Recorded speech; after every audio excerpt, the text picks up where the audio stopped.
So I just landed. I'm living with my Uncle Steve, and I have absolutely no idea what I'm supposed to be doing at all.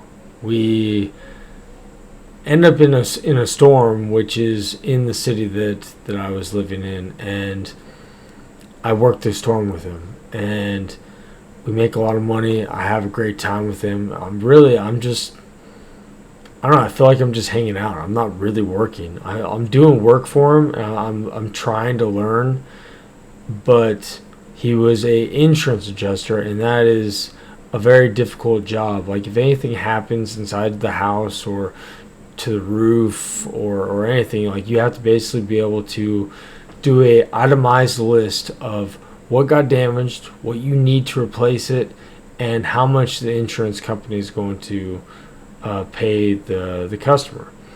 And so I got to meet a lot of really cool people.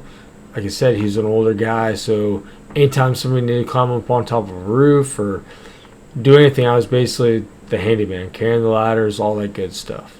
But it was cool because I got to be with my Uncle Steve. And but the whole time, like right before I came out there, like I said, I was dating the girl that I met in high school, and I was right into in boot camp. And so at that point, like, really, she kind of kept me level headed. Like, I talked to her literally every single night, and at that point in my life, that was the best relationship I'd ever had. Like, she never yelled at me, never had any fights, nothing. Like, it was really, really cool. As far as I know, like, that was like what you would consider like that, like young puppy love kind of thing.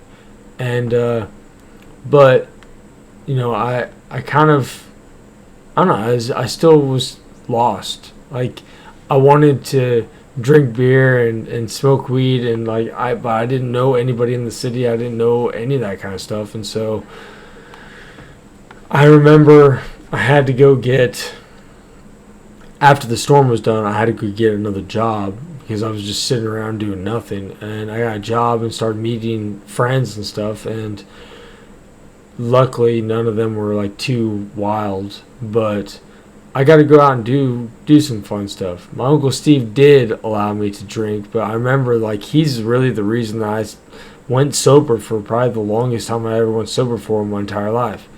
He had an interesting rule that I could drink alcohol, but he said that if I was going to drink alcohol, I had to be a man, and I had to drink his bourbon straight or neat, no ice, no mixing, no nothing. And I remember the first time I ever no, it wasn't bourbon, it was scotch. It was scotch, and I remember the first time I got to drink that, I thought I was going to die, and he's like, no, no, no, no, no, you poured a glass, you got to drink that glass. And so I did. And after I finished that glass, I was like, done. That's all I get to drink. I'm not drinking anything. Every once in a blue moon, I would have like a beer with him or something. But like really, like, and when I say sober, like that's probably like the most sober I'd ever been since I was 13. Uh, you know, it was very interesting, and I flew back out to Idaho, and I was got to go home and see everybody, and I got to see my girlfriend, and it was great. And really, my whole plan was to head back out towards Idaho, and I came out. I thought I was going to go back to my Uncle Steve's, and he called me when I was in Idaho, and he's like, "Hey, there's a change of plans. We have a storm, a horrible storm hit New Hampshire, Maine, and Vermont. I need you to fly out, and I need you to meet me in like a week." And I was like, shit, gotta go.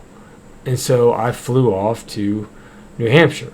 I'm with my Uncle Steve, and I had a phenomenal time. New Hampshire and Maine and Vermont has the best clam chowder I've ever had in my life, and some of the best people ever.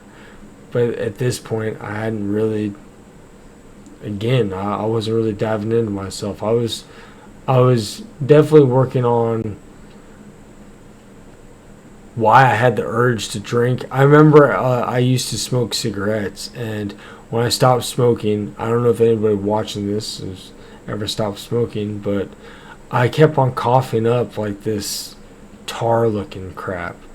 and it was horrible. Like, I remember I had to quit smoking cigarettes, and I wasn't drinking, and so I was just kind of hanging out with Uncle Steve, and I don't know, like, I was trying to, make my own money and do my own thing, and like, trying to figure out what I want to do. I had friends that went to college. Some had already dropped out. Like, it hadn't even been a whole year, and they didn't even make it through their whole first year of college, and got in trouble. And I was just like, I don't know. Some of my friends were still back in my hometown, and I really didn't know what I wanted to do. And Uncle Steve's like, we started finishing up the storm. He's like, hey, do you want to come back to my house? And I was like, yeah, sure, I'll go with you. And so I went down there, and while I was there, his son needed some help down in Atlanta, Georgia. And I was like, all right, well, I'm going to go home before I make a decision whether I'm going to go down there or not. Well, while I was home, I had a good time with the family, and I decided that I was going to go down to Georgia. And so I had to break up with my girlfriend. I was like, hey, I don't think I'm coming home.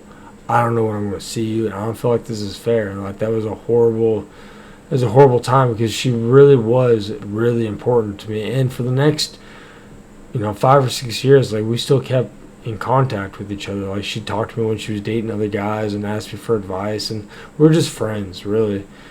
But when I went to Atlanta, that was definitely a very big turning point in my life. So stay tuned.